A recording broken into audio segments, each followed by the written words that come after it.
Vamos nesse momento abrir a palavra de Deus e vamos ouvir a palavra de Deus. Se você tiver uma Bíblia em sua casa, convido você a abrir a sua Bíblia na carta de Paulo aos Efésios e vamos ler o último capítulo da Epístola de Paulo aos Efésios, a carta de Paulo aos Efésios, capítulo 6 e o versículo de número 10 até o versículo de número 20.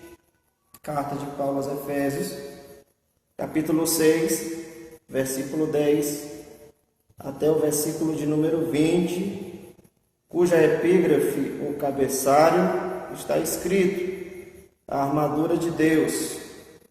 Sem sombra de dúvida, Deus tem uma palavra para falar aos nossos corações. Está escrito da seguinte forma: no demais, irmãos meus, fortalecei-vos no Senhor e na força do seu poder. Revesti-vos de toda a armadura de Deus, para que possais estar firmes contra as astutas ciladas do diabo.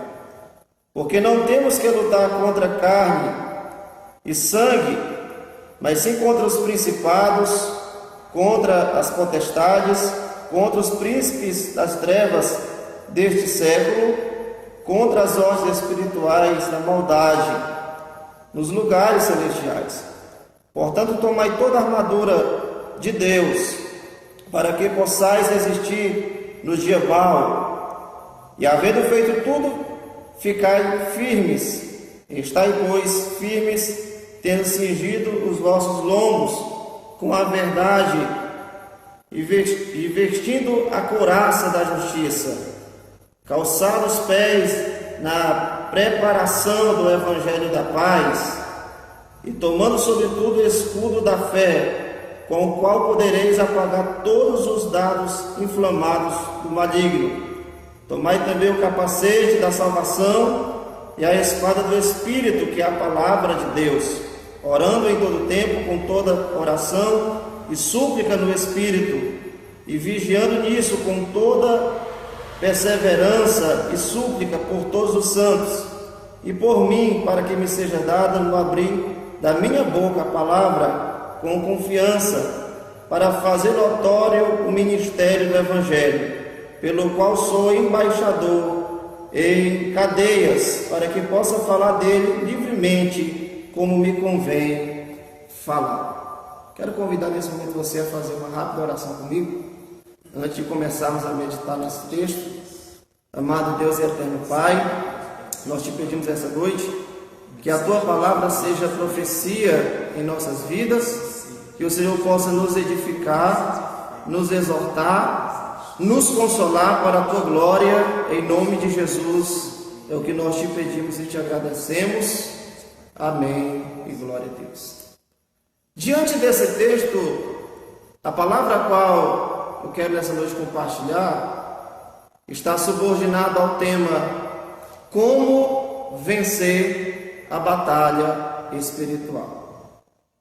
Em primeiro lugar, nós precisamos entender que a batalha espiritual é uma realidade que está nas Escrituras. Existem dois extremos que nós precisamos fugir deles.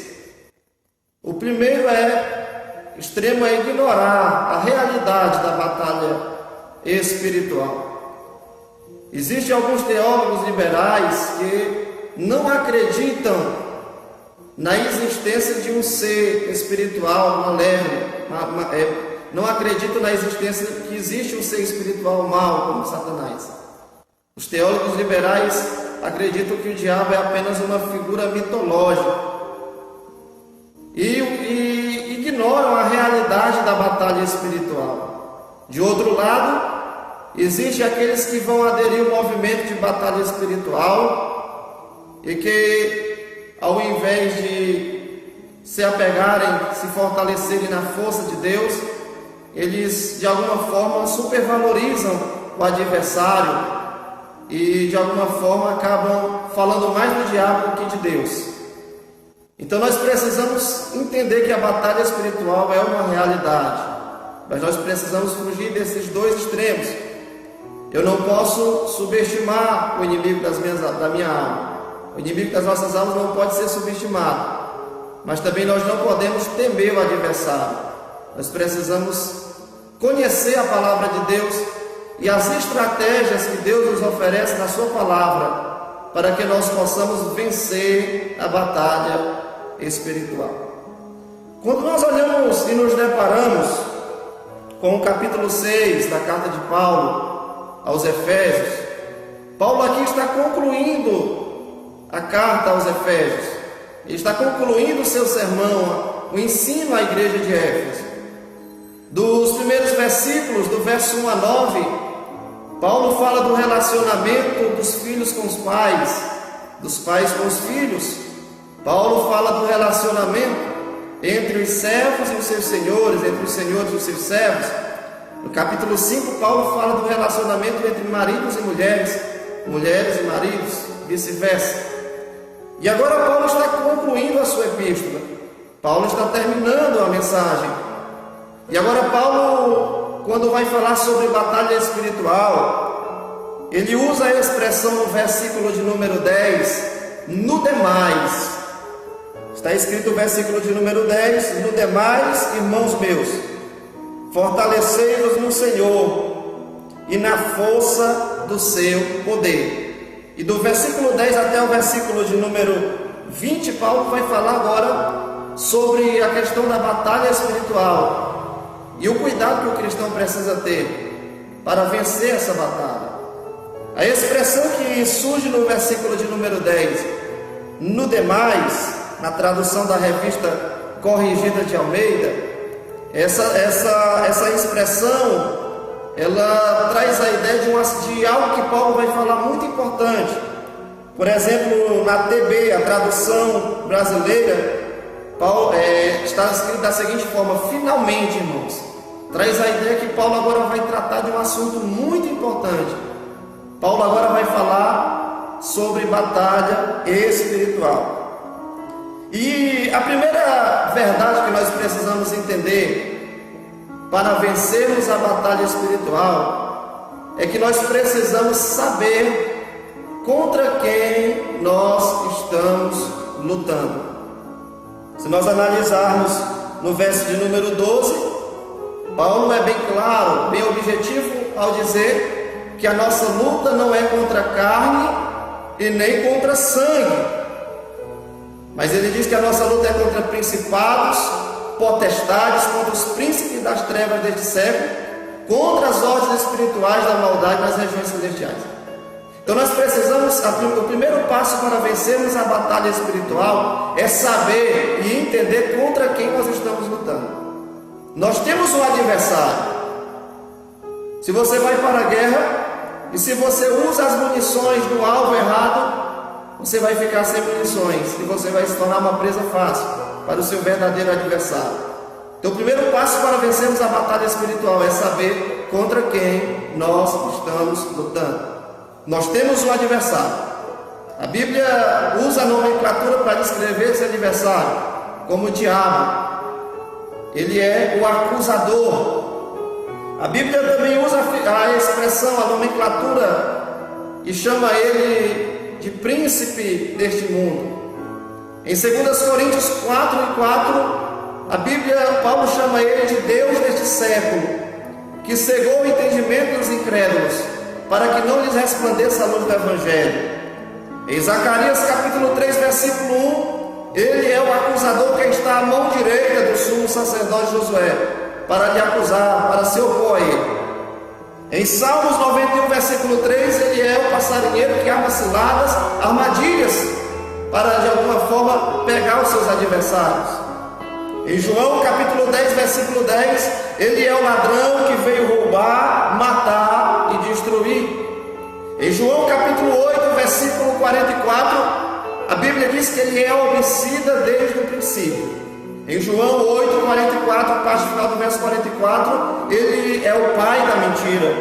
Em João capítulo 16 e o versículo de número 11, ele é o príncipe deste século.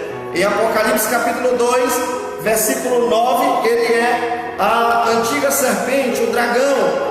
em Apocalipse capítulo 12, versículo 10. Ele é o acusador que de dia e de noite está acusando os salvos. Nós temos um adversário. Esse adversário é um ser real. Assim como existe Deus, nós temos também o nosso adversário, o inimigo das nossas almas, o diabo. E nós precisamos saber contra quem estamos lutando.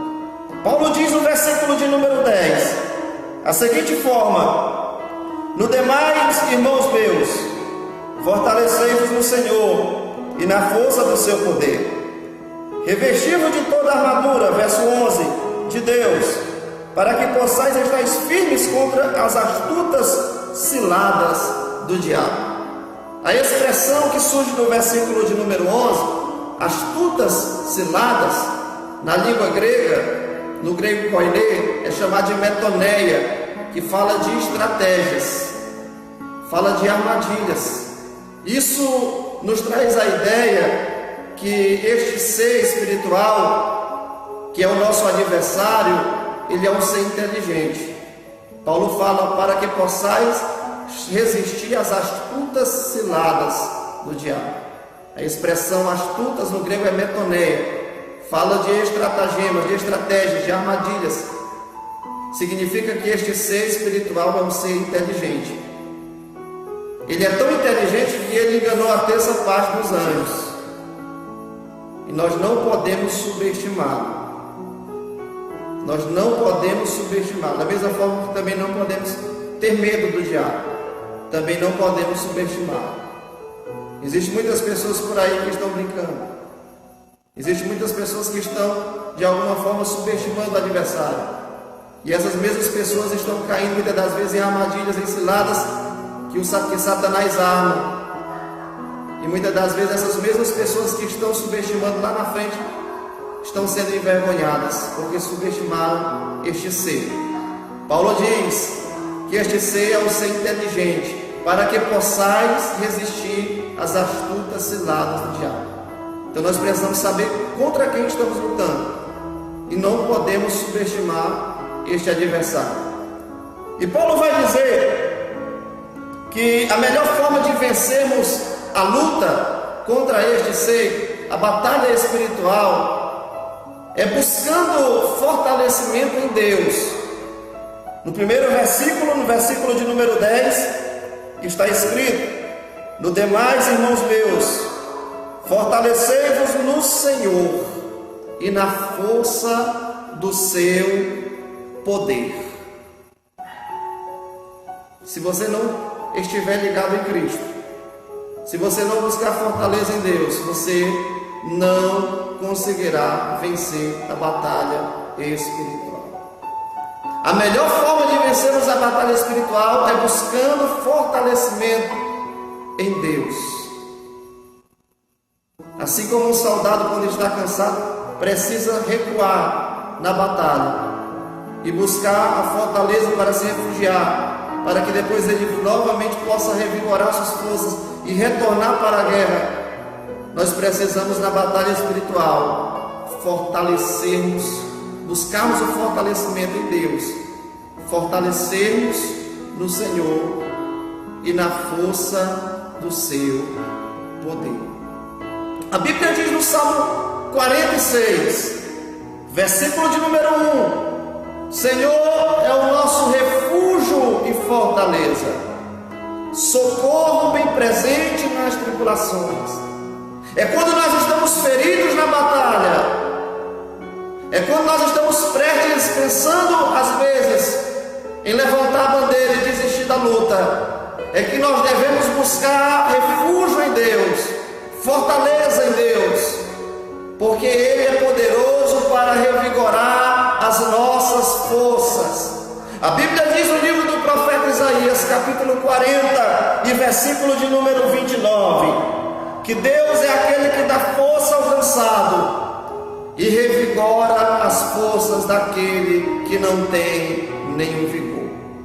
Por isso que Paulo, quando começa a falar sobre a batalha espiritual, no verso 10, ele diz: no demais, irmãos, fortalecei-vos no Senhor e na força do seu poder. A nossa força não procede de dentro. A força não está em você. A força procede do alto. A nossa força procede de Deus. Existem alguns hinos de triunfalismo que diz: a força está em você. Você tem a força. A força não está em você. A força procede de Deus. Ele é a nossa fortaleza. Ele é aquele que nos revigora. Ele é aquele que nos fortalece. Ele é aquele que nos levanta quando nós estamos fadigados, quando nós estamos cansados na batalha. Podemos recorrer a Ele, porque Ele é aquele que revigora as nossas forças. A Bíblia diz em Isaías capítulo de número 40, Isaías 41, melhor dizendo, a Bíblia diz que os que esperam no Senhor renovarão as suas forças e voarão com asas de águia, correrão e não se cansarão, caminharão e não se fadigarão. Você está cansado? Você está prestes a levantar a bandeira na batalha? Não desista. Busque fortalecimento em Deus, porque Deus é poderoso para revigorar as tuas forças. Se nós formos usar aqui uma ilustração, eu acho interessante, se a gente for olhar para o reino animal, a figura de um réptil, conhecido aqui no Nordeste como teú, ou tejo, teú. Esse réptil, que é uma espécie de iguana, quando ele está brigando com a cobra, e quando ele está perdendo a briga, o veneno da cobra está agindo no corpo dele, ele foge, ele corre. Existe uma raiz no mato que ele come aquela raiz, e ele volta para brigar com a serpente até vencer a luta. E da mesma forma, se a gente olhar para o mundo animal, para o reino animal, e se olharmos para essa ilustração e fizermos uma aplicação na nossa vida espiritual, da mesma forma deve ser o cristão. Quando nós estamos cansados, quando nós estamos pensando em desistir, quando nós estamos com a nossa vida emocional abalada, é nos pés de Jesus. Ele é a nossa raiz de Jessé. Ele é aquele que nos revigora, Ele é aquele que nos fortalece, Ele é aquele que nos dá vigor. O Senhor dá força ao cansado e revigora as forças daquele que não tem nenhum vigor. Isaías 40, 29. Por isso que Paulo diz: fortalecei-vos no Senhor e na força do seu poder. Primeiro passo, precisamos conhecer contra quem estamos lutando. Segundo passo, precisamos buscar fortaleza em Deus. Mas o que me chama a atenção é que este ser espiritual, ele não está sozinho. No verso de número 12, Paulo chama a atenção da igreja para dizer que a nossa luta não é contra a carne e nem contra sangue. Paulo aqui está usando uma metáfora, uma figura de linguagem para dizer que a nossa luta não é contra o ser humano, contra o homem, mas a nossa luta é contra principados. Paulo vai falar no verso 12 sobre principados, sobre potestades, sobre príncipe das trevas deste século. Paulo vai falar sobre hostes espirituais da maldade e vai dizer que a nossa luta, ela não se centraliza nessa atmosfera, mas sim numa atmosfera espiritual, nas regiões celestiais. Quando Paulo fala sobre principados, quando Paulo fala sobre potestades, sobre príncipes das trevas deste século e sobre hostes espirituais da maldade, Paulo aqui está falando de uma hierarquia de anjos caídos. O que Paulo está querendo dizer é que o mundo espiritual, o reino das trevas, é um reino organizado. Assim como no mundo físico existe uma hierarquia que governa este mundo, se nós analisarmos e conjecturarmos, existe o vereador, existe o prefeito, e assim vai subindo a hierarquia, o governador, até chegar no presidente. Existe uma hierarquia no nosso mundo que governa esse mundo. E da mesma forma nas regiões celestiais, uma atmosfera espiritual. Paulo agora vai falar sobre principados, Paulo vai falar sobre potestades, Paulo fala sobre os príncipes das trevas desse século, e Paulo fala sobre hostes espirituais da maldade. Paulo também está falando de uma hierarquia de anjos caídos, de demônios. que governam a atmosfera espiritual. Ele centraliza e chama a atenção que a nossa luta, ela se constitui nas regiões celestiais. Como é que eu posso entender o que significa regiões celestiais? Primeiro nós precisamos entender que o mundo físico é esse mundo que nós estamos aqui. No mundo físico é o mundo que nós vivemos aqui, que nós podemos ver, que nós podemos sentir, que nós podemos tocar. As regiões celestiais é um mundo espiritual, uma atmosfera espiritual, a qual nós não podemos ver, mas é real. Existe até uma ilustração: o mundo físico é o andar de baixo, as regiões celestiais é o andar de cima. O mundo físico eu vejo, eu sinto, eu posso ver, eu posso tocar. No mundo espiritual eu não posso ver, eu não posso ouvir. Mas o mundo espiritual é tão real quanto o mundo físico. E a Bíblia vai chamar esse lugar de regiões celestiais. Não é uma alusão ao céu, porque a Bíblia diz que Deus habita no terceiro céu, o céu dos céus. As regiões celestiais é uma atmosfera espiritual, onde existe essa hierarquia de anjos caídos. Então, o nosso adversário, ele não está sozinho, ele está bem assessorado. E existe uma hierarquia de anjos caídos, principados, potestades, príncipe das trevas deste século, hortes espirituais da maldade, hierarquia de demônios, que trabalham juntamente com ele, para tentar paralisar a igreja, para tentar trazer causa a este mundo.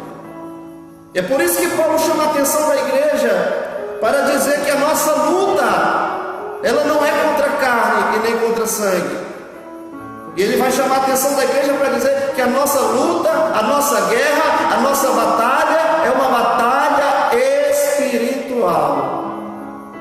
Quantas pessoas estão se degladiando? Quantos cristãos estão se degladiando uns aos outros? Aqueles que usam as redes sociais para denegrir outros. É uma luta, cantor se levantando contra cantor, pastor se levantando contra pastor. E as pessoas estão perdendo o foco, porque a nossa batalha não é contra a carne e nem contra sangue. Existe um reino das trevas que é um reino organizado. Jesus disse que todo reino dividido não subsistirá. Então, se o reino das trevas é organizado, o reino da luz, que nós fazemos parte, o reino de Deus, precisa ser um reino unido e um reino bem organizado. Então nós precisamos vencer essa batalha. E para vencer essa batalha, nós precisamos estarmos juntos, unidos, de mãos dadas, para que nós possamos vencer essa batalha espiritual. Porque nossa luta não é contra a carne, a nossa luta não é contra a sangue. A nossa luta é contra seres espirituais nas regiões celestiais. Se nós entendêssemos isso, não haveria tantas divisões. Se nós entendêssemos isso, não haveria tantas brigas no meio evangélico. Se nós entendêssemos isso, o reino de Deus iria expandir de forma extraordinária. Nós precisamos estar unidos. Nós precisamos caminhar de mãos dadas para vencermos a batalha espiritual. Porque nossa luta não é contra a carne e nem contra sangue, mas contra principados, potestades, contra as hostes espirituais, nas regiões celestiais. Mas em terceiro lugar, para vencermos a batalha espiritual, nós não podemos abrir mão de nenhum item das armaduras. Precisamos nos apropriar de toda a armadura de Deus. Se nós atentarmos para o versículo de número 11, aliás, o versículo de número 13 diz assim: portanto, tomai toda a armadura de Deus, para que possais resistir no dia mau, e havendo feito tudo, ficais firmes. Observe que Paulo está dizendo: portanto, tomai toda a armadura de Deus. Não é apenas um item. Paulo está dizendo: tomai toda a armadura de Deus. A palavra armadura aqui no grego é panóplia, que traz a ideia de uma armadura completa. Não pode faltar nenhum item. Não pode faltar nenhum acessório. É preciso tomar toda a armadura de Deus. Já pensou o seu soldado romano? Paulo estava possivelmente preso em Roma. Paulo ali, ao observar aquela forma que o soldado romano se vestia, agora vai usar como ilustração para falar das armaduras espirituais. E da mesma forma que o soldado romano não ia para a batalha faltando nenhum acessório da sua armadura, nós precisamos tomar toda a armadura de Deus. Não pode faltar nenhum item, nenhum acessório. A pessoa, se você vai para a batalha e não tem um capacete, sua cabeça está exposta, um lugar vital. Se você vai sem um escudo, você está vulnerável aos dados inflamados. Você precisa tomar toda a armadura de Deus. E ele conclui no verso de número 13 dizendo: e havendo feito tudo isso, versículo de número 13, portanto tomai toda a armadura de Deus, para que possais resistir no dia mau, e havendo feito tudo isso, ficais firmes. Ou seja, depois de uma grande vitória, após uma batalha, uma grande vitória, eu não posso tirar a armadura, mas eu preciso permanecer firme. Tomai toda a armadura de Deus, para que possais resistir o dia mau, e havendo tudo isso, ficais firmes. Ou seja, permaneça na posição, permaneça bem preparado, permaneça revestido com as armaduras, não baixe a guarda. Isso aqui é muito interessante, irmãos, porque nós temos o hábito, nós temos a tendência de, após uma vitória, querer descansar, querer comemorar, e depois de uma vitória, às vezes nós baixamos a guarda. Paulo está dizendo: olha, tomem, não abram mão de nenhuma peça da armadura, tome toda a armadura, e havendo feito, para que vocês possam resistir o dia mau, e havendo feito tudo isso, permaneçam inabaláveis, permaneçam firmes, ou seja, não abaixem a guarda, permaneçam preparados. Se existe um momento que mais nós estamos vulneráveis na batalha espiritual, é após o momento de conquista, de vitória. Nós temos o hábito de, às vezes, de baixar a guarda. E justamente nesses momentos de grande conquista, de vitória, é que nós precisamos estarmos vigilantes, preparados para a próxima batalha que virá. Quando Daniel ora a Deus em Daniel capítulo 10, e ali o anjo Gabriel aparece a Daniel, Gabriel diz que o príncipe da Pérsia havia prendido ele por 21 dias, e Miguel veio libertá-lo. Ele diz: olha, eu estou voltando, eu estou indo, mas depois do príncipe da Pérsia vem o príncipe da Grécia, outra potestade.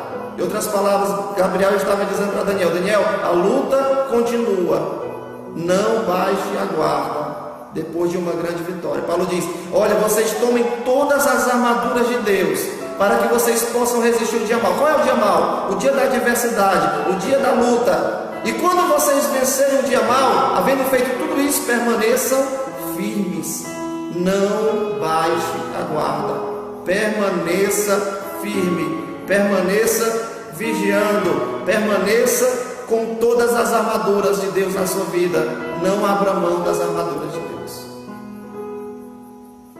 Se você tiver 30 anos de crente, 30 anos de diabo no teu pé, tentando te perseguir, tentando te derribar.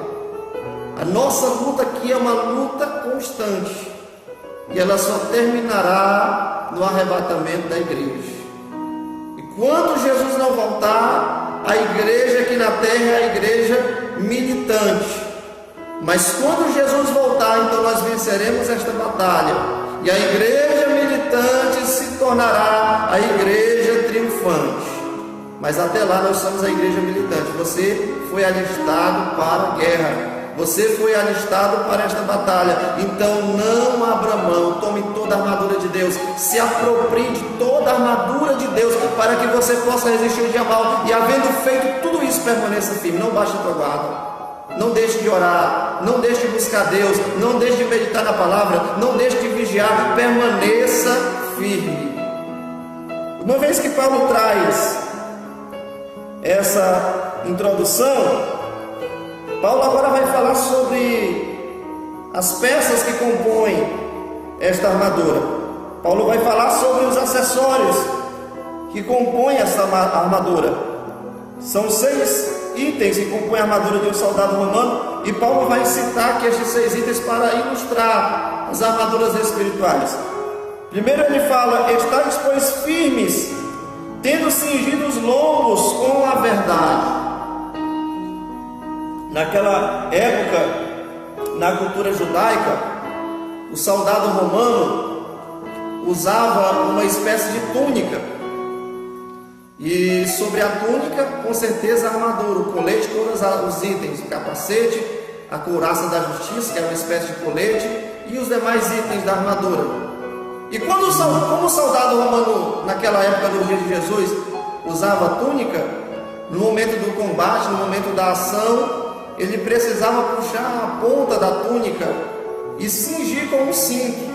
Caso contrário, aquelas vestes poderiam atrapalhar os seus movimentos, ele poderia desembaraçar a batalha e de alguma forma perder a luta. Então, sempre que começava o combate, o soldado romano pegava as pontas da túnica, levantava e cingia com um cinto. Então, a expressão cingir traz a ideia de se preparar para uma atividade. Mas Paulo aqui está falando de uma forma metafórica, uma figura de linguagem, e ele vai dizer: tendo cingido os lombos com a verdade. Qual é o cinto que nós nos cingimos para não tropeçarmos? É a verdade. Nós precisamos andar na verdade, nós precisamos crer em Jesus, porque Jesus é a verdade, nós precisamos viver a verdade, nós precisamos falar a verdade, nós precisamos pregar a verdade. O cinto que nos impede de cair é o cinto da verdade. É o primeiro item da armadura. Muitas pessoas que proferem mentiras estão tropeçando nas suas próprias palavras. Assim como um soldado, se não cingisse, a sua túnica poderia se atrapalhar na hora do combate e cair. Muitas pessoas estão caindo porque não estão falando a verdade. E o cinto, a primeira peça que Paulo fala, que compõe a armadura de um soldado romano, é o cinto. E ele usa essa figura do cinto para falar sobre a verdade. Cingindo os lombos com a verdade. Quantas pessoas chegam a dizer: pai, só uma mentirinha não faz mal nenhum. Mas não existe mentira pequena, mentira grande. Tudo é de procedência maligna, né? Então jamais Deus irá aprovar o que acontece que nós todos os anos praticamos no dia 1º de abril, que é o dia da mentira, né? Que era até o dia da mentira, dia 1º de abril. Mas é o dia da mentira. Não. Nós precisamos estarmos cingidos com a verdade. A Bíblia diz em Provérbios capítulo 12, versículo 22, que aqueles que proferem mentiras são abomináveis aos olhos do Senhor. A Bíblia diz em João capítulo 8, versículo 44, que o diabo é o pai da mentira.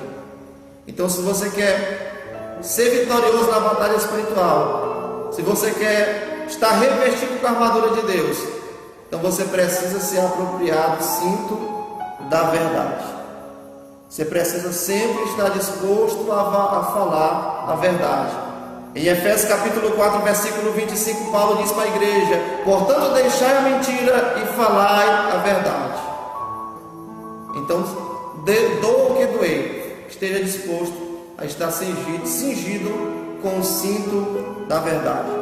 A segunda armadura que Paulo vai citar, Paulo vai falar agora sobre a couraça da justiça. E no versículo de número 14: estai, pois, firmes, cingidos com os lombos com a verdade, e vestindo a couraça da justiça. Naquela época, o soldado romano usava uma espécie de manto, de colete de couro, que era revestido com escamas de bronze.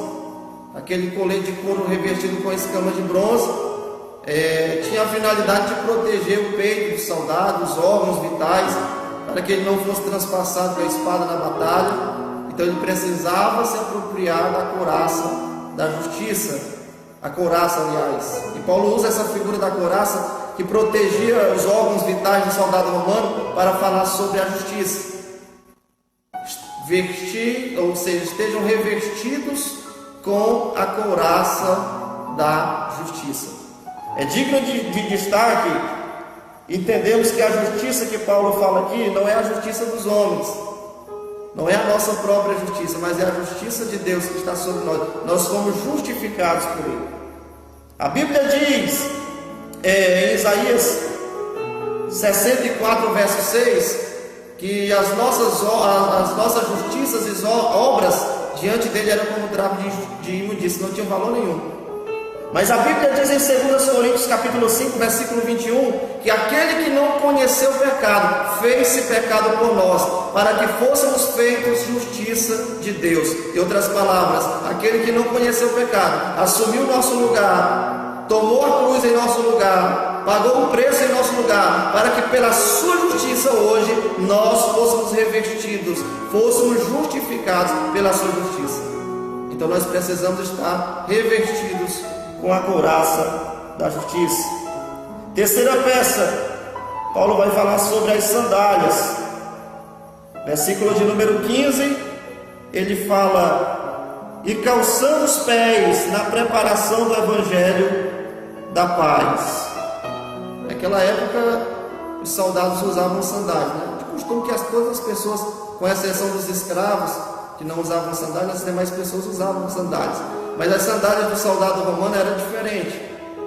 Era uma sandália de couro, solado de couro, bem resistente. No fundo havia pregos e havia várias tiras que ele amarrava no pé. Então no fundo do solado havia pregos para que na hora da batalha, onde ele estava se movimentando, ele não escorregasse. Então significa que aonde ele andava, onde ele passava, ele ficava as marcas da sua sandália. E Paulo vai conjecturar e dizer que essas sandálias simbolizam a pregação do evangelho da paz, a disponibilidade que todo cristão precisa ter para pregar o evangelho da paz. Da mesma forma que o soldado, por onde ele caminhava, deixava marcas, porque no solado, no fundo da sua sandália tinha pregos, e deixava marcas por onde ele andava. O cristão precisa fazer a diferença e estar preparado, ter disponibilidade para proclamar o evangelho, para pregar o evangelho da paz. A Bíblia diz em Romanos capítulo de número 10, Romanos capítulo de número 10, versículo de número 15, aliás: quão formosos são os pés daqueles que anunciam as boas novas.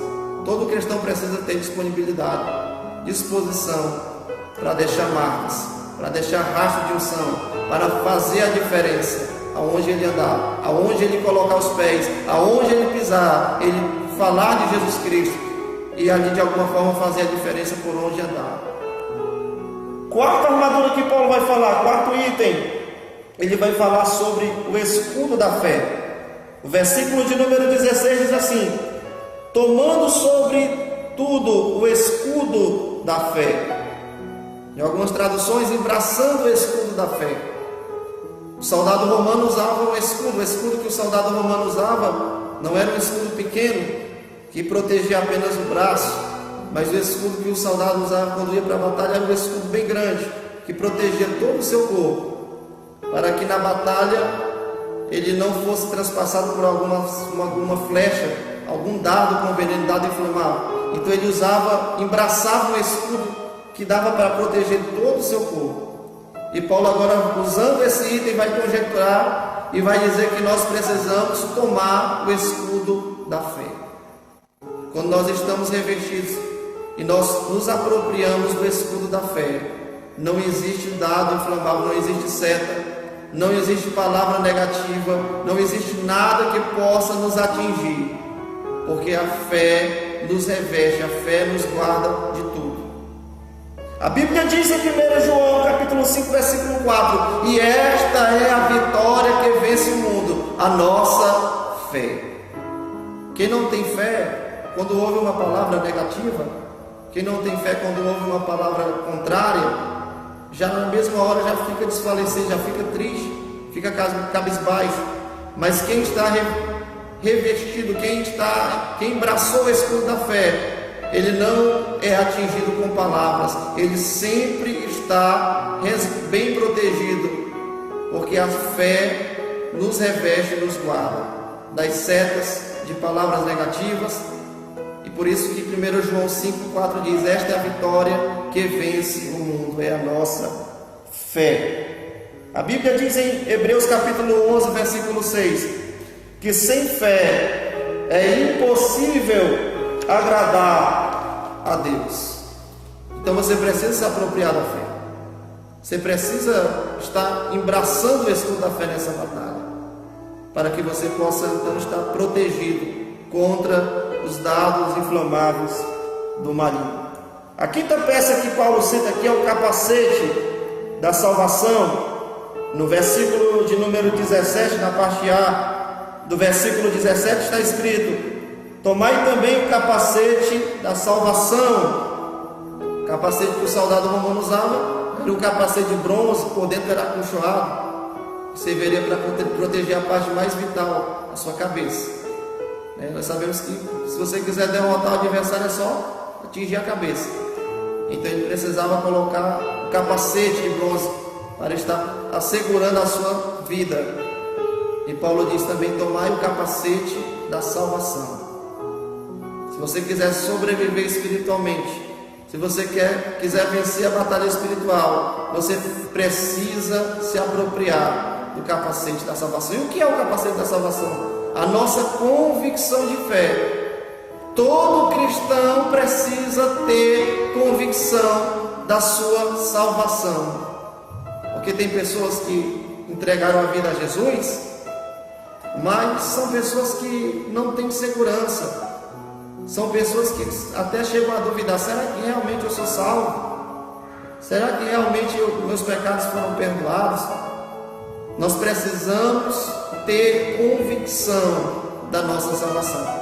O capacete da salvação fala da nossa convicção de fé, a nossa convicção que o nosso nome está escrito no livro da vida, a nossa convicção que os nossos pecados foram perdoados. Então tenha convicção. Se aproprie hoje do capacete da salvação e saiba que você é salvo em Cristo Jesus. E quem nos garante essa convicção é o próprio Jesus.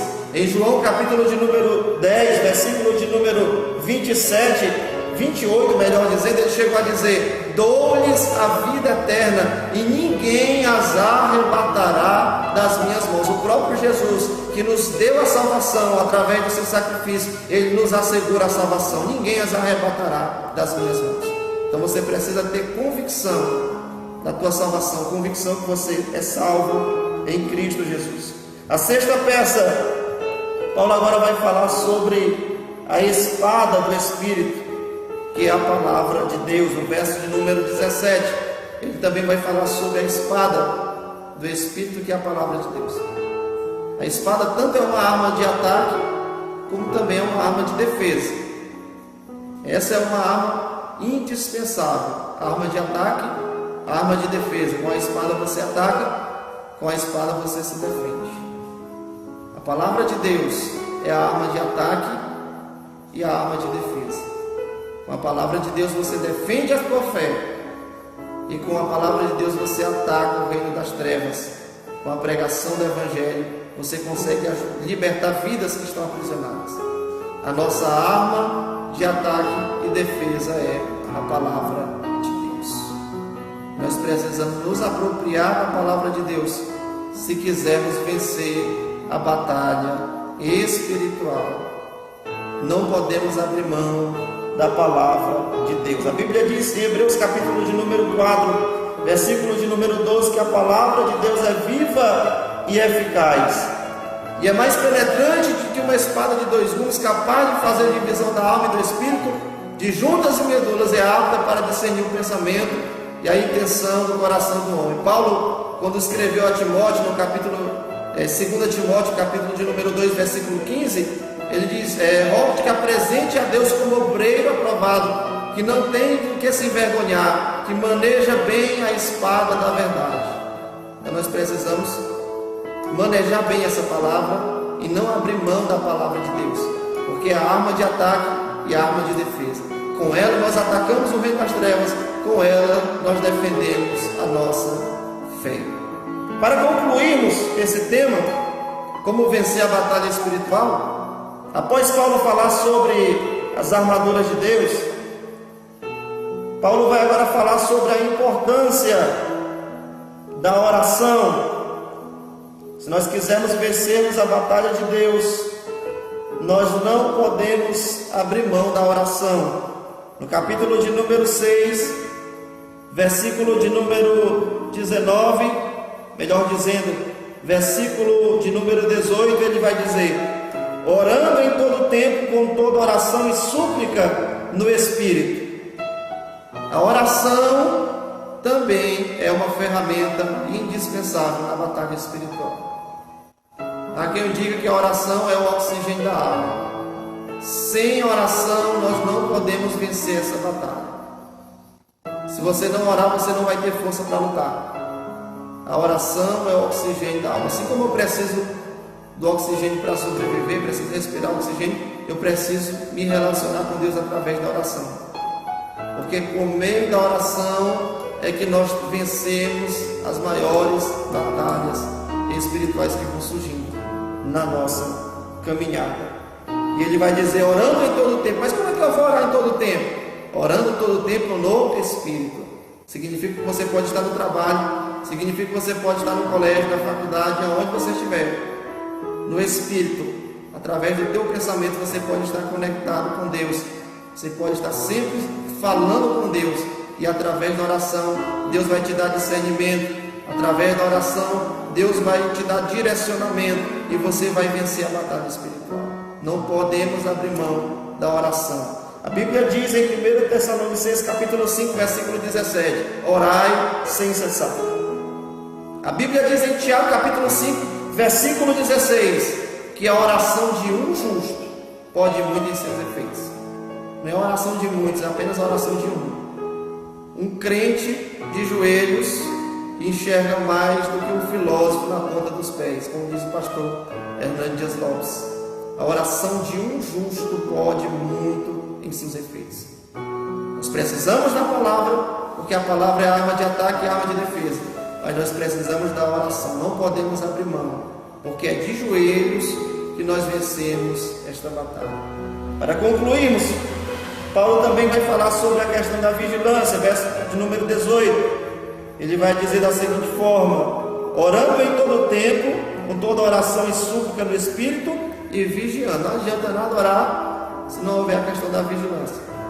Então nós precisamos orar e precisamos estarmos atentos para que nós não venhamos ser pegos de surpresa, para que nós não venhamos ser surpreendidos.